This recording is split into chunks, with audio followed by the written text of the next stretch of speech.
Ayan, Edo na bash at minura nga dahil sa, ay naku, grabe naman po itong mga basher na to. No? Mahilig mang mura.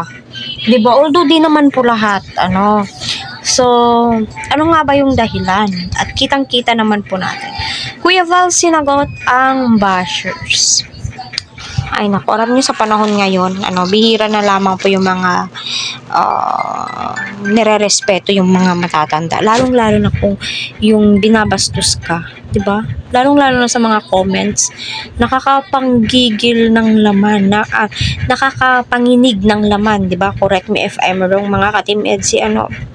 Ika nga po ni Kuya Val, hindi magpapahawak ng kamay ang isang babae, magpapaakbay ang isang babae, tawag nito yung buhat sa likod. Ano ba yung tawag doon?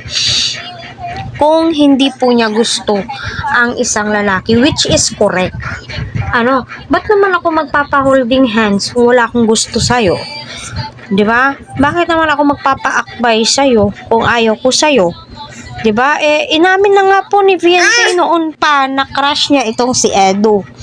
No, so napakaliwanag pa sa sikat ng araw yung sinabi ni Viancy at rinig po ninyo. So sa mga bashers dyan na mahilig mangpuna ng ginagawa, kung ayaw nyo, wag, walang pumipilit sa inyo. Mahal po namin ang EDSI.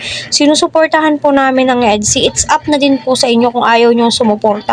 Nasa sa inyo naman din po yung desisyon. Di naman kami namimilit sa inyo. Ganun po yun. Kung ayaw nyo, wag.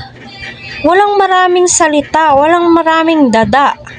Diba, wag po kayong mangbash ng mangbash na akala nyo, alam na alam nyo yung mga buong kwento. Huwag kayong magmura ng magmura kasi nagre-reflect yan sa pagkatao ninyo. Kaya di rin po natin maiiwasan kung minsan galit si Kuya Val sa inyo. O, di ba? Nanggigil na ako.